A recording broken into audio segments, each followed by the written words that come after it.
ocular motor skills are very, very important when a child is reading and when they are writing.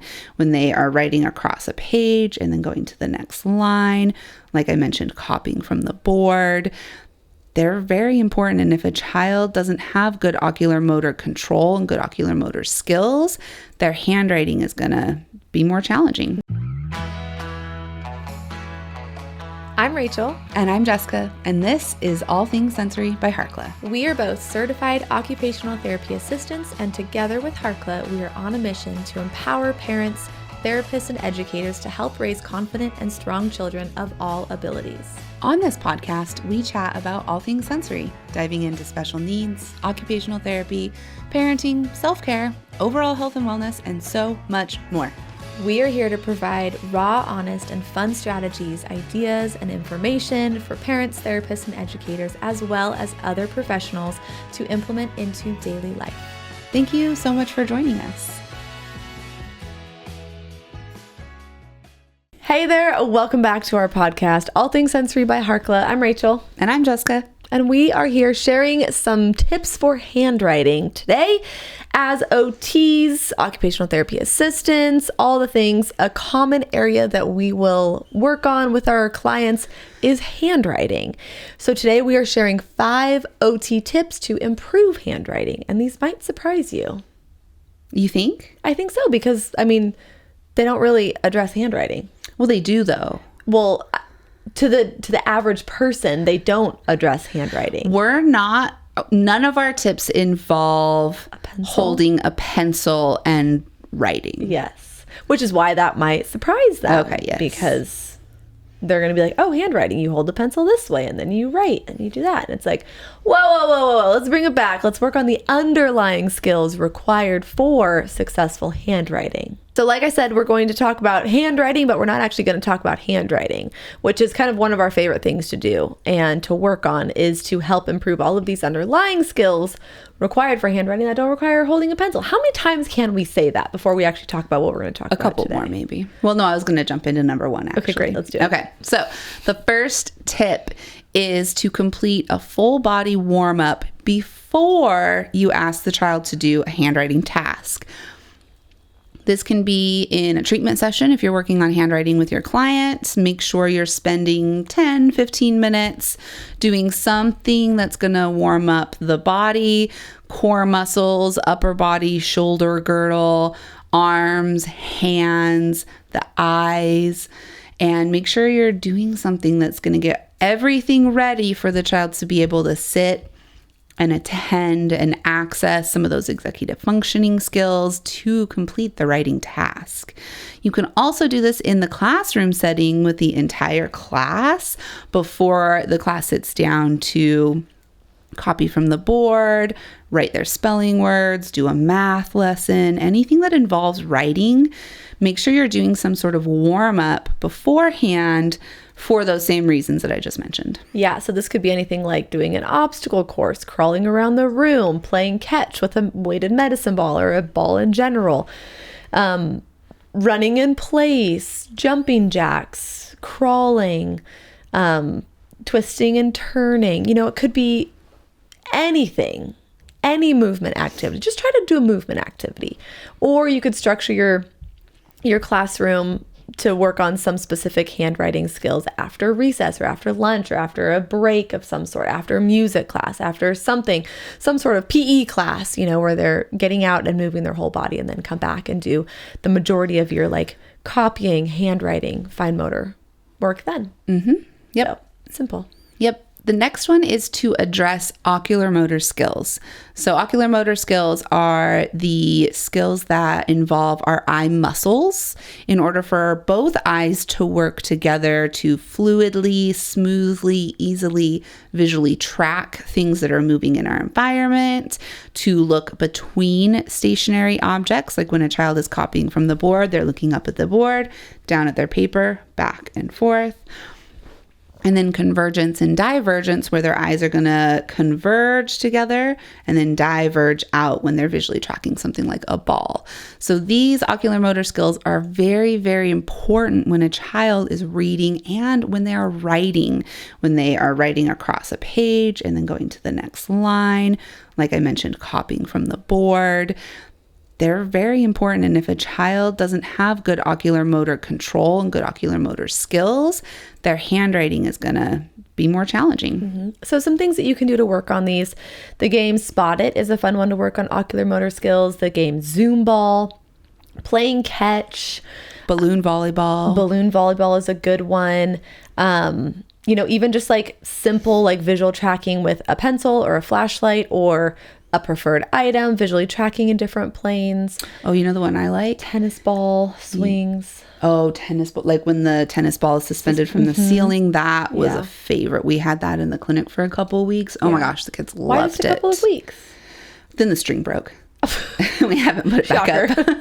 Another one I was thinking was if you have, a table and your child, the client, is going to hold cups in both hands, you're going to roll maybe bouncy balls across the table, and they have to visually track, and their eyes are going to converge at the same time as they move their cup to catch the ball before it falls off the table. Yeah, even doing like a skee ball, like a DIY skee ball with like a nugget couch, where you roll the ball down and then they have to catch it or they have to trap it. Roll a ball up a slide for them to time it when they have to catch it. If you have them on a swing, if you're in a clinic setting, you have them on a swing, you could have them work on their projected action sequencing of when they're swinging, they have to time it when to throw to a target. And then when they're swinging, you throw them an object and they have to catch it while they're swinging as well.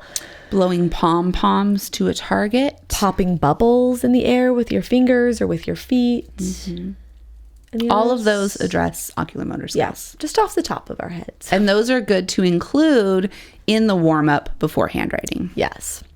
Okay, number 3 goes hand in hand with the number 2 ocular motor skills, but it's addressing retained primitive reflexes. We're obsessed with primitive reflexes. We work on these in our courses, but really the goal here is to address any of these underlying retained reflexes that could be impacting handwriting. So specifically, all of them, but specifically the tonic labyrinthine, the STNR, the ATNR, the Palmer, the rooting. That basically is most of them. Honestly, yeah. Really address all of them, but don't forget about these because these really impact handwriting in so many ways. We actually just had a therapist comment inside of our primitive reflex digital course within the rooting module of the course and talking about the rooting reflex. And this therapist mentioned a client that they're working with who has open mouth posture and slumped forward posture and very retained rooting and suck reflexes, which also means they likely have a retained palmar reflex as well. Whenever this child tries to do a handwriting task, there's a lot of overflow in their mouth. There's a lot of saliva and drool happening. So she was asking, besides addressing the rooting, suck, and palmar grasp reflexes, what else should I be doing in my treatment sessions? And we talked about full body exercises, bilateral coordination exercises, hand exercises. So that's just one example of what it can look like with those retained primitive reflexes during handwriting. Yeah, it's a big one. Number 4, using weight-bearing activities to really work on that proximal stability, because we need that proximal stability before we get distal control, meaning that we need strong shoulder girdles, strong chest and trunk, postural control before any of these fine motor skills will develop and will get more precise. So that proximal stability before distal control. So our fingers are the farthest away, so we have to really make sure that we have good distal control. In order to do so, we have to have good proximal stability. So weight-bearing activities are a great thing to do. Crawling, handstands, wall walk-ups, animal walks of any shape or form. Did I say crawling?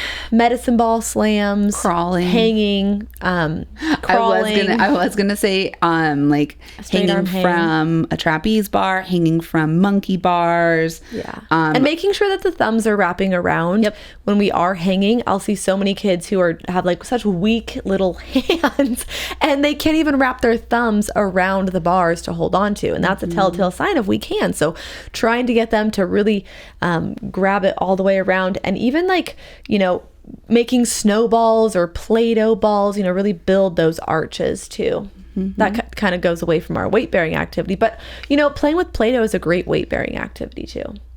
Yeah, it can be. If you're like pushing down and you're flattening it and you're pushing it together. Absolutely.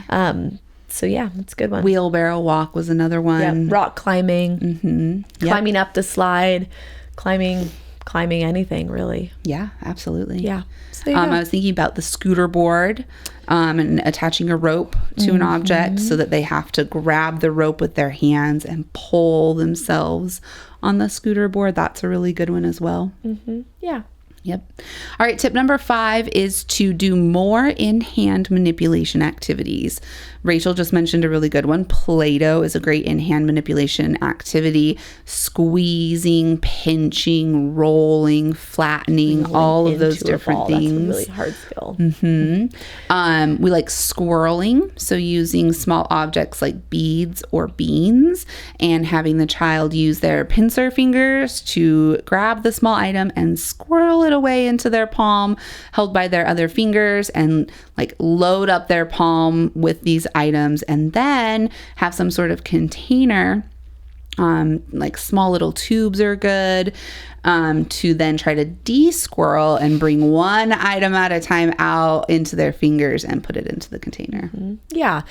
And then also doing like pencil push-ups. I don't have a pencil with me right now, but like this is the only activity we recommend that actually has the pencil, and you're not actually writing with it, but I'll use my little fidget here. But if you have a pencil, kind of like working your fingers to the end and then to the back and then to the beginning and then back, and you're just like working on that tripod grasp there just by working your fingers up and then working your fingers all the way back. I guess working the pencil forward and working your pencil back. Yes. Yeah. Another one would be the one-handed paper crumple activity that we actually love this for the palmar grasp reflex. So taking a piece of paper, having the child hold it in one hand and crumple it into a ball using just their one hand. And then they can try to uncrumple it with just the one hand, no shaking it, no using their body to help, just really addressing those dexterity and fine motor skills. Yeah. So there you have it. 5 tips one barely with a pencil, but 5 no tips writing involved. Without actually working on handwriting. But if you do these consistently and you add them into your treatment sessions, or you add them into your daily routine, your homeschool routine, wherever you're at, then you likely will see improved handwriting without actually working on handwriting. We should make an infomercial about that. You'd be great. I know you love those infomercials. If you try any of these activities, if you use them, we would love to see pictures, videos. If you can share them on social media and tag us, All Things Sensory Podcast. We love to see when you guys do the things that we talk about. We love to hear about if they're effective or not, but you can also ask us questions if you have questions about them. Yeah, and if you're curious about how you can support us, you can just do so for free by leaving a review, leaving a comment on YouTube, on Spotify, on what else? I guess you can't leave a comment on Apple Podcasts. Spotify just stepped up their game above Apple Podcasts. I mean, it's bound to happen. So yeah, just let us know your thoughts. Let us know how long you've been listening to the podcast. And yeah, we appreciate your feedback. We'll be back with another podcast next week. Okay, bye. Thank you so much for listening to All Things Sensory by Harkla. If you want more information on anything mentioned in the show, head over to harkla.co/podcast to get the show notes. If you have any follow-up questions, the best place to ask those is in the comments on the show notes, or message us on our Instagram account, which is at Harkla_family or at All Things Sensory Podcast. If you just search Harkla, you'll find us there. Like we mentioned before, our podcast listeners get 10% off their first order at Harkla. Whether it's for one of our digital courses or one of our sensory swings, the discount code SENSORY will get you 10% off. That's SENSORY. Head to harkla.co/sensory to use that discount code right now. We are so excited to work together to help create confident kids all over the world. While we make every effort to share correct information, we're still learning. We will double check all of our facts, but realize that medicine is a constantly changing science and art. One doctor or therapist may have a different way of doing things from another. We are simply presenting our views and opinions on how to address common sensory challenges, health-related difficulties, and what we have found to be beneficial that will be as evidence-based as possible.